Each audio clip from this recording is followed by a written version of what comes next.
हमारी वीडियोस सिर्फ और सिर्फ लिखित मूल महाभारत पर आधारित होती हैं। हम किसी प्रकार का बदलाव नहीं करते। जब अर्जुन ने स्वप्न में श्री कृष्ण के साथ प्रभु शिव के दर्शन कर लिए, तब उन्हें अपनी शक्ति का पूर्ण एहसास होने लगा। जयद्रथ वध की विकट प्रतिज्ञा से विचलित हुआ अर्जुन अब युद्ध के लिए आत्मविश्वास से भरने लगा था। इधर श्री कृष्ण और दारूक ने अगले दिन युद्ध में क्या करना है उसकी रणनीति बना ली थी कि किस प्रकार दारूक श्री कृष्ण का रथ लेकर पीछे पीछे चलेंगे और जरूरत पड़ने पर श्री कृष्ण स्वयं युद्ध में कूद पड़ेंगे। इस अंतिम रणनीति को बनाते बनाते रात्रि से प्रातःकाल हो आया। संजय ने धृतराष्ट्र से कहा, हे राजन, उधर श्री कृष्ण और दारूक बात ही कर रहे थे कि रात्रि बीत गई और प्रातःकाल हो गया। उस समय पाणिसुनिक अर्थात ताली बजाकर गाने वाले, मागध अर्थात वंशावली का कीर्तन करने वाले, मधुपर्किक अर्थात मधुपर्क के समान गाने वाले। मधुपर्क सनातन धर्म में स्वागत करने की एक वैदिक विधि है। वैतालिक अर्थात प्रभात के समय राजा को जगाने के लिए पाठ करने वाले। सूत अर्थात पुराण वक्ता। ये सब मिलकर युधिष्ठिर की स्तुति करने लगे और मधुर संगीत अपने कंठ से गाने लगे। सब और अनेकों अनेक वाद्य बजने लगे। यहाँ युधिष्ठिर के स्नान, वस्त्र धारण, पूजन, आहुतियों, दान इत्यादि का विस्तार से वर्णन है। जब एक पहर बीत गया तब वहां घोड़ों की खुरों की टपाटप सुनाई देने लगी। हाथियों के गले की घंटियां बजने लगी। शंखों से अनेक प्रकार की ध्वनियां निकलने लगी। तभी युधिष्ठिर के पास श्री कृष्ण का आगमन हुआ। धर्मराज युधिष्ठिर ने श्री कृष्ण की शास्त्र अनुसार पूजा की। युधिष्ठिर बोले, हे मधुसूदन, क्या आपने आज की रात्रि सुख से तो बिताई है? आप आज होने वाली भयंकर घटनाओं से सावधान तो हैं? तभी वहां राजा विराट, भीमसेन, धृष्टद्युम्न, सात्विकी, चेदिराज, दृष्टकेतु, महारथी द्रुपद, शिखंडी, नकुल, सहदेव, चेकितान, केकय, युयुत्सु, उत्तम मौजा, द्रुपद पुत्र युधामन्यु, सुबाहु, द्रौपदी के 5 पुत्र और अन्य अनेक योद्धा आ पहुंचे। श्री कृष्ण और युयुधान अर्थात सात्विकी एक ही आसन पर एक साथ बैठे। इन सब के बीच युधिष्ठिर बोले, हे कृष्ण, जैसे देवता इंद्र का आश्रय लेकर रहते हैं, वैसे ही हम आपके आश्रय में रहकर युद्ध में विजय और चीरकाल तक रहने वाले सुखों को पाने की प्रार्थना करते हैं। हे भक्त वत्सल, हे सर्वेश, हे मधुसूदन, हम सबकी रक्षा आपके ऊपर ही निर्भर करती है। आप दुख और अधर्म रूपी समुद्र में हमारा उद्धार करिए। हे माधव, इस विशाल समुद्र में आप हमारी नौका बनिए। हे कृष्ण, संग्राम में सारथी प्रयत्न करने पर जैसा काम कर सकता है, वैसा काम शत्रु का वध करने को तैयार हुआ रथी भी नहीं कर सकता। हे शंख, चक्र, गदा धारण करने वाले, इस कौरव रूपी समुद्र में हम डूबते जा रहे हैं। आप नौका बनकर हमें बचा लीजिए। इस प्रकार की अनेक निवेदन पूर्ण बातें युधिष्ठिर ने श्री कृष्ण से कही। तब मेघों के समान गंभीर स्वर वाले श्री कृष्ण बोले, अर्जुन जैसा धनुर्धर है, ऐसा धनुर्धर तो किसी लोक और देवताओं में भी कोई नहीं है। अर्जुन तो वीरवान, अस्त्र विद्याओं का ज्ञाता, युद्ध में चतुर और परम तेजस्वी है। वृषभ अर्थात बैल के समान कंधों वाला, लंबी भुजाओं वाला, सिंह के समान चलने वाला महाबली अर्जुन तुम्हारे सब शत्रुओं को नष्ट कर डालेगा। और मैं ऐसा उपाय करूंगा कि कुंती पुत्र अर्जुन धृतराष्ट्र के पुत्रों की सेना को ऐसे नष्ट कर डाले जैसे अग्नि घास फूस को जला डालती है। अभिमन्यु के हत्यारे, पापी, नीच जयद्रथ को अर्जुन आज ही अपने बाणों से यमलोक भेज देगा। यदि आज इंद्र आदि सब देवता भी उसकी रक्षा करने को आ जाएं, तो भी वह घोर युद्ध में मारा जाकर यमराज की राजधानी में ही जाएगा। हे राजन, अर्जुन आज जयद्रथ को मारकर ही तुम्हारे पास वापस आएगा। अतः तुम चिंता और शोक को त्याग दो। संजय बोले, हे राजन, वे ऐसा कह ही रहे थे कि अर्जुन वहां सबसे मिलने आ पहुंचे। पांडवों में श्रेष्ठ युधिष्ठिर ने खड़े होकर प्रेम पूर्वक अर्जुन का आलिंगन किया। अनेक आशीर्वाद देकर हंसते हुए बोले, हे अर्जुन, तेरे मुख के तेज को देखकर मुझे यह निश्चय हो गया है कि आज युद्ध में तेरी महाविजय होगी और श्री कृष्ण भी तेरे ऊपर प्रसन्न हैं। यह बात सुनकर अर्जुन बोले, श्री कृष्ण के अनुग्रह से मैंने आज रात स्वप्न में एक बड़ा भारी अचरज दृश्य देखा है। अर्जुन ने शंकर जी के दर्शन वाली पूरी बात वहां सबको सुनाई। वह बात सुनकर वहां सबने प्रभु शिव को प्रणाम किया। तत्पश्चात वे सभी योद्धा युद्ध करने के लिए छावनी से निकल पड़े। सात्विकी और श्री कृष्ण एक ही रथ में बैठकर अर्जुन की छावनी की ओर गए। श्री कृष्ण ने वहां पहुंचकर वानर ध्वज वाले अर्जुन के रथ को एक सूत के समान कार्य करके तैयार कर दिया। वह श्रेष्ठ रथ प्रातः काल में सूर्य के समान तपे हुए सुवर्ण की तरह शोभा पाने लगा। इतने में ही अर्जुन भी पूजा इत्यादि कर, सर पर मुकुट धारण कर, कवच पहन और हाथ में धनुष लेकर निकल आया। तुरंत ही समस्त युद्ध अस्त्रों से सुसज्जित दिव्य रथ को श्री कृष्ण ने अर्जुन के सामने ला खड़ा किया। अर्जुन ने उस रथ की परिक्रमा की और श्रेष्ठ पुरुषों से विजय का आशीर्वाद प्राप्त कर मंत्रों से अभिमंत्रित रथ पर जिस प्रकार सूर्य आकाश में चलते हैं ऐसे सवार हो गया। श्री कृष्ण और युयुधान अर्थात सात्विकी दोनों उस रथ में एक साथ इस प्रकार बैठे थे जैसे शर्याती के यज्ञ में आए इंद्र के रथ में दोनों अश्विनी कुमार बैठे थे। श्री कृष्ण ने घोड़ों की लगाम इस प्रकार पकड़ी थी जैसे वृत्रासुर का वध करने के लिए जाते इंद्र के रथ की लगाम मातली ने पकड़ी थी। जब वह श्रेष्ठ रथ आगे बढ़ा तब सुगंधित और पवित्र पवन चलने लगी। इससे अर्जुन को हर्ष होने लगा। संजय बोले, हे राजन, उस समय पांडवों को सुख देने वाले शुभ शकुन और आपके पुत्रों को व्यथित करने वाले कुशकुन होने लगे। अर्जुन अपने अनुकूल शुभ शकुनों को देखकर सात्विकी से बोला, हे शीनी प्रवर अर्थात शीनी के पौत्र, मुझे आज युद्ध के लिए शुभ लक्षण प्रतीत हो रहे हैं। जयद्रथ को यमलोक भेजने के लिए मैं जयद्रथ के पीछे जाऊंगा। मेरे लिए जिस प्रकार सिंधु राज का वध अत्यंत महान कार्य है, उसी प्रकार धर्मराज की रक्षा भी परम महत्वपूर्ण कर्तव्य है। अर्जुन आगे बोले, हे महाबाहो, आज तुम ही हर दिशा से राजा युधिष्ठिर की रक्षा करो। जिस प्रकार वे मेरे द्वारा सुरक्षित होते हैं उसी प्रकार तुम्हारे द्वारा भी उनकी सुरक्षा संभव है। मैं संसार में ऐसे किसी वीर को आज नहीं देखता जो तुम्हें पराजित कर सके। तुम युद्ध भूमि में साक्षात श्री कृष्ण के समान हो। इंद्रदेव भी तुम्हें नहीं जीत सकते। हे नरश्रेष्ठ, मैं मात्र तुम पर और महारथी प्रद्युम्न पर ही इस कार्य के लिए भरोसा कर सकता हूँ। सिंधुराज का वध तो मैं किसी अन्य की सहायता के बिना ही कर सकता हूँ। हे सात्वत वीर, तुम किसी भी कारण किसी भी अवस्था में मेरा अनुसरण न करना। तुम्हें सब ओर से सब प्रकार से राजा युधिष्ठिर की पूर्ण रक्षा करनी है। जहाँ स्वयं श्री कृष्ण और मैं उपस्थित हों वहां कोई कार्य बिगड़ नहीं सकता। इस बात का सदा स्मरण रखना। अर्जुन की ऐसी बातें सुनकर और उनसे सहमत होकर सात्विकी जहां राजा युधिष्ठिर थे वहां चले गए। अब धृतराष्ट्र संजय से बोले, हे संजय, अभिमन्यु के मारे जाने पर पांडवों और मेरे पक्ष में युद्ध करने वालों ने सवेरा होने पर क्या किया? पुत्र शोक के संताप से यम और मृत्यु के समान क्रोध से भरे पुरुष व्याघ्र अर्जुन को इस प्रकार आता देख मेरे पुत्र कैसे सह सके होंगे? जिसकी ध्वजा पर वानर चिन्ह है और जो युद्ध में एक महाधनुष को घुमा रहा हो, ऐसे बलशाली अर्जुन को देखकर मेरे पुत्रों ने क्या किया? हे संजय, ये समय दुर्योधन पर कैसा बीता? आज मुझे किसी हर्षनाद का आभास नहीं होता, मात्र खेद की ध्वनि ही गूंज रही है।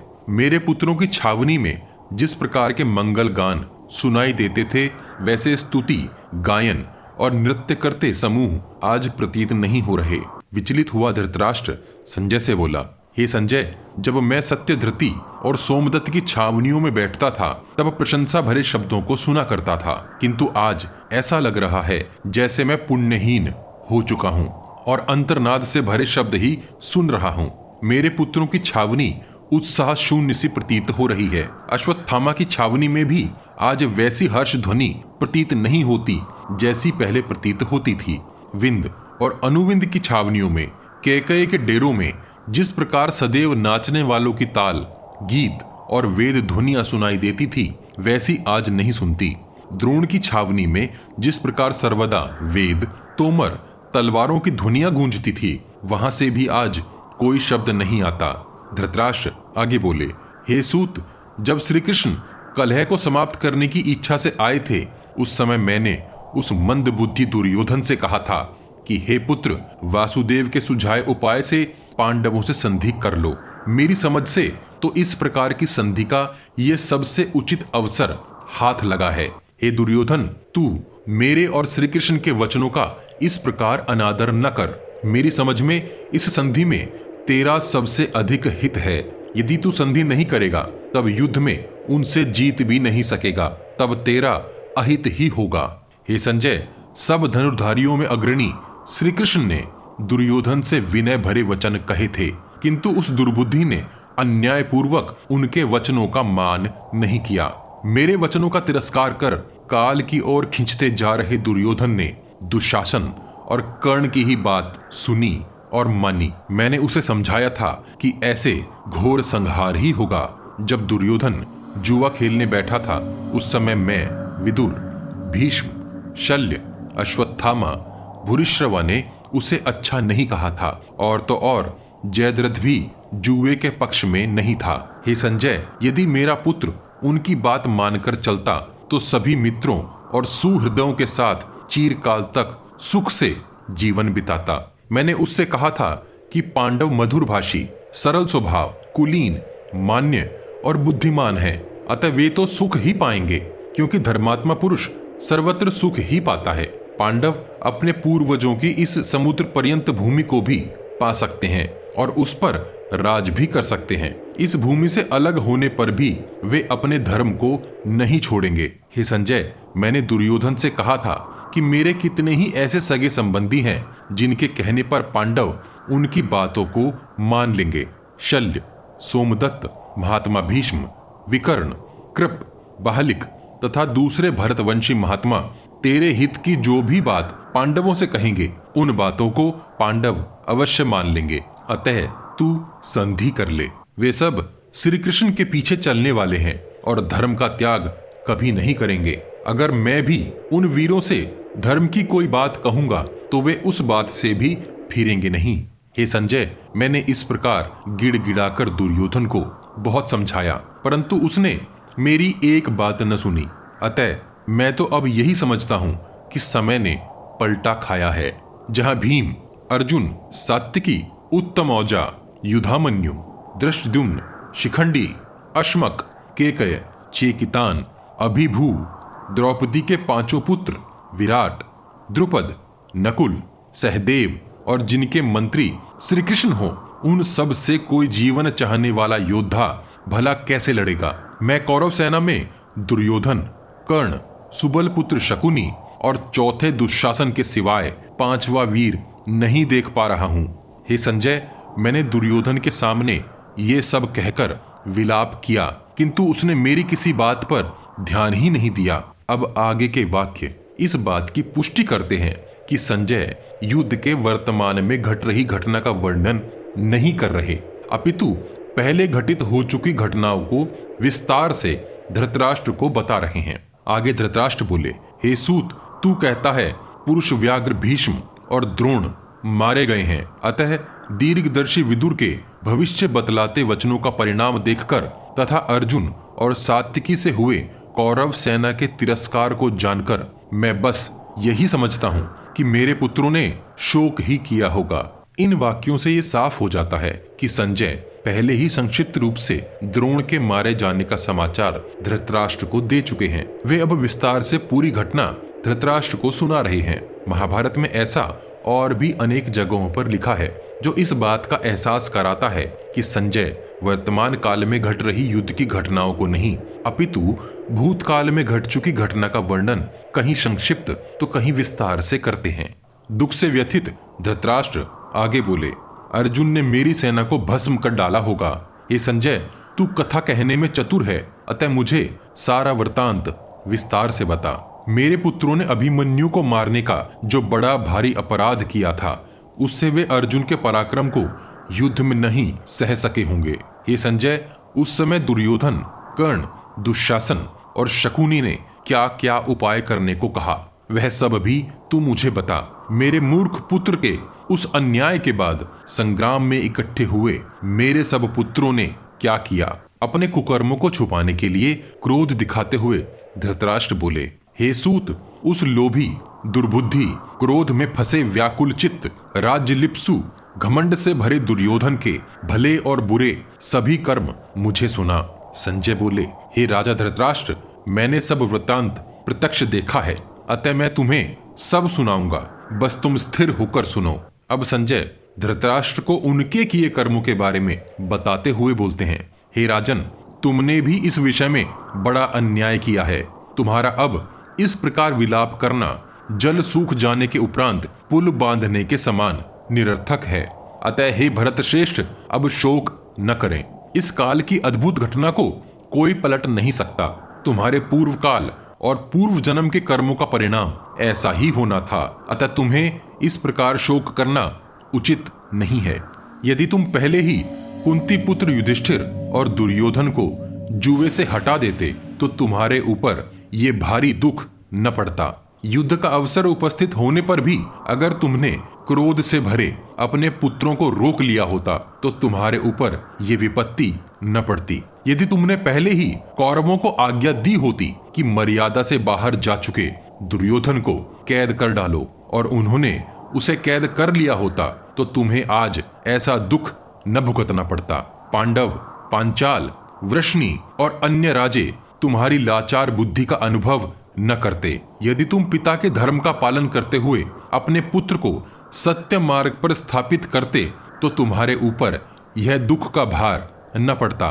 तुम परम बुद्धिमान हो, किंतु फिर भी तुमने धर्म को तिलांजलि देकर दुर्योधन और कर्ण की बात मान ली। हे राजन, इसी कारण आपका जो ये सब विलाप आज मैंने सुना है वह केवल लोभ के कारण है और विष मिले शहद के समान है।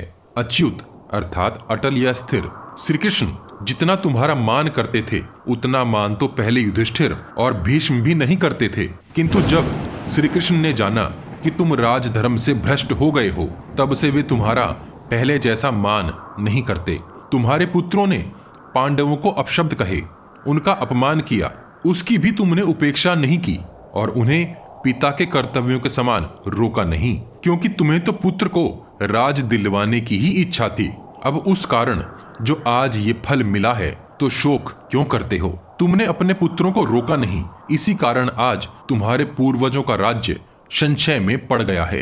अब तो पांडव इस सब पृथ्वी को अवश्य जीत लेंगे, फिर चाहे वे उसे जीतकर तुम्हें ही क्यों न दे दें और तुम ही भले ही उस पर आगे भी राज करना। सच्चाई बोलते संजय आगे बोले, हे महाराज, राजा पांडु के अर्जित यश और भूमि को कौरवों ने ग्रहण किया और धर्मात्मा पांडवों ने उस यश और राज्य को और अधिक बढ़ाया, परंतु उनका वह सब पराक्रम तुम्हारे कारण निरर्थक हो गया, क्योंकि तुमने राज्य के लोभ में उनको पिता के राज्य से हटा दिया। हे राजन, अब युद्ध का अवसर आने पर तुम अपने पुत्रों की निंदा करते हो और उनके अवगुणों का बखान करते हो, किंतु अब इससे क्या लाभ? इस समय ऐसा कहना निरर्थक है। इस युद्ध में जो जिस भी ओर से लड़ रहा है वह अपने प्राणों के अंत तक ही लड़ रहा है। श्री कृष्ण, अर्जुन, सात्विकी, भीमसेन जिस सेना के रक्षक हैं, उस सेना से कौरवों के सिवाय दूसरा कौन मूढ़मती लड़ेगा? क्षत्रिय धर्म का पालन करने वाले राजा महाराजा जितना कर सकते हैं, कौरव उससे कम भी नहीं कर रहे हैं। हे राजन, जैसा युद्ध हुआ है वह सब मैं तुम्हें ज्यों का त्यों सुनाता हूं, आगे सुनिए। संजय ने कहा, हे राजन, रात्रि के बीत जाने पर शस्त्रधारियों में श्रेष्ठ द्रोणाचार्य अपनी समस्त सेना को चक्र शकट व्यूह आकार में व्यवस्थित करने लगे। महाभारत का द्रोण पर्व का 86वां अध्याय यहाँ समाप्त होता है। अगले भाग में जानेंगे कि द्रोण ने किस प्रकार जयद्रथ को बचाने की रणनीति और व्यूह की रचना की और अर्जुन ने किस प्रकार आक्रमण किया।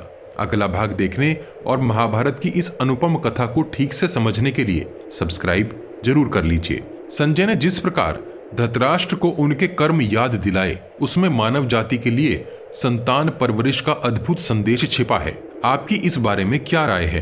कृपया कमेंट बॉक्स में कमेंट करके अपने विचार हम सब के साथ साझा कीजिए। अपने प्रियजनों तक यह ज्ञान पहुंचाने के लिए वॉच गॉड चैनल को सब्सक्राइब और शेयर करना मत भूलिए। सब्सक्राइब बटन के बगल में बनी छोटी सी घंटी भी बजा दीजिए। जय श्री कृष्ण, हर हर महादेव।